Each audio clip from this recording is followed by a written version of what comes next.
Terima kasih Anda masih bersama kami di iNews Pagi. Bagi Anda yang baru saja bergabung bersama kami, berikut inilah beberapa informasi pilihan redaksi, diantaranya seorang dengan gangguan jiwa diamankan petugas Satpol PP Bondowoso, Jawa Timur. Pria tersebut diamankan karena sering mengganggu pengguna jalan.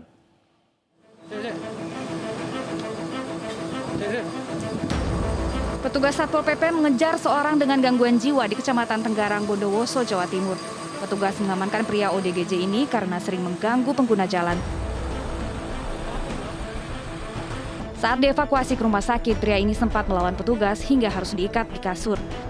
Usai ditangani pihak rumah sakit dan psikolog dari Dinas Sosial, kondisi pria ODGJ yang semula mengamuk perlahan tenang dan membaik. Mengantisipasi hal serupa, petugas Satpol PP bersama Dinas Sosial akan mengamankan ODGJ lainnya untuk menjaga ketertiban masyarakat. Dari Bondowoso, Jawa Timur, Rizky Amirul, iNews melaporkan. Indra Kents akan diperiksa Bareskrim Polri terkait kasus dugaan penipuan investasi bodong melalui platform Binomo. Setelah kasus ini dinaikkan ke tingkat penyidikan, penyidik memeriksa 6 saksi korban yang tergabung dalam afiliasi terlapor.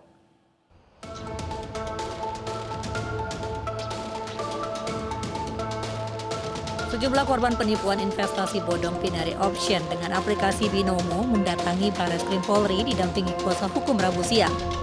Korban yang berjumlah 6 orang akan diperiksa sebagai saksi untuk terlapor seorang afiliator berinisial IK.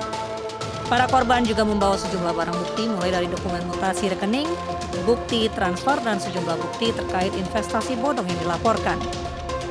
Sebelumnya, Otoritas Jasa Keuangan menilai jika binary option tidak dapat dikategorikan sebagai perdagangan apalagi instrumen investasi, melainkan sebuah perjudian.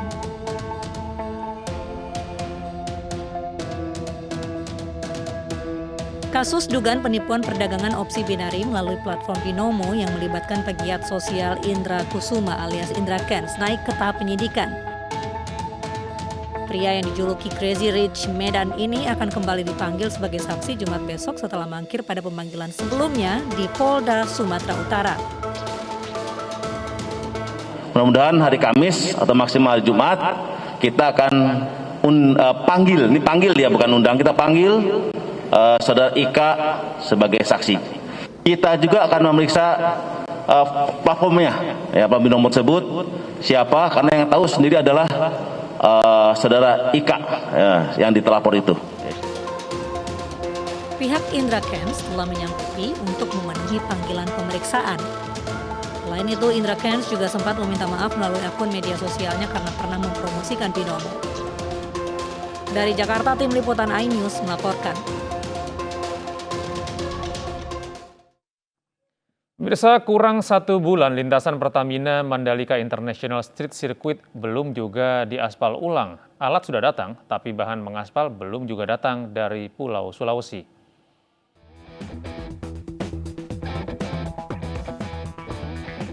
Perhelatan MotoGP di sirkuit Mandalika NTB tak sampai 1 bulan, tapi sejauh ini sirkuit belum diaspal ulang meski sejumlah alat telah tiba.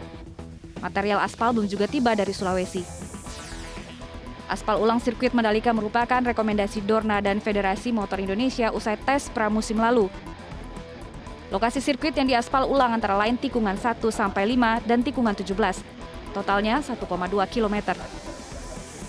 Material dalam 2-3 hari harusnya sudah sampai dan kita akan langsung mulai nanti untuk pengaspalan ulang sepanjang 1,25 km dari mulai tikungan 16 sampai dengan tikungan 5 nanti.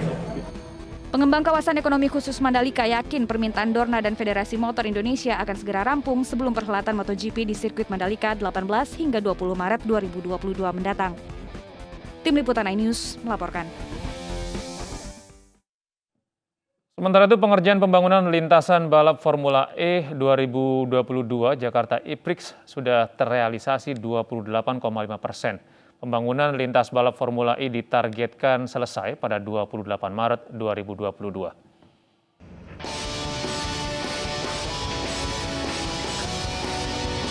Pekerjaan pembangunan lintasan balap Formula E 2022 Jakarta E-Prix sudah terrealisasi 28,5%. Pembangunan lintasan terbagi dalam 5 zona pembangunan, di mana zona 4 dan zona 5 menjadi lokasi yang paling sulit dalam proses pembangunan.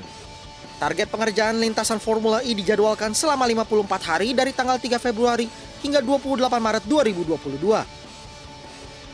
Ini adalah progres yang luar biasa, karena kalau teman-teman lihat dari kemarin saya memposting video lewat drone itu adalah bagian dari informasi kepada teman-teman sekalian, dan hari inilah sebenarnya site visit untuk menyampaikan kepada publik bahwa progres pembangunan ini adalah berjalan dengan sebagaimana mestinya.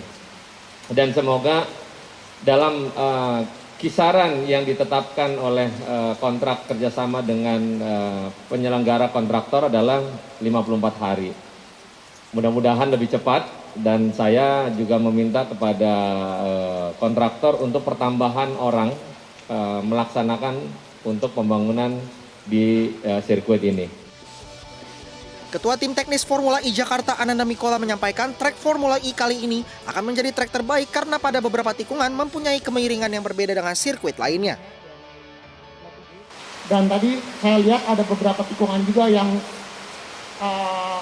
inovasi baru daripada Formula E, karena di beberapa titik ada kemiringan derajatnya, dan itu bisa membuat pembalap lebih tertantang dan juga baik untuk show untuk di TV.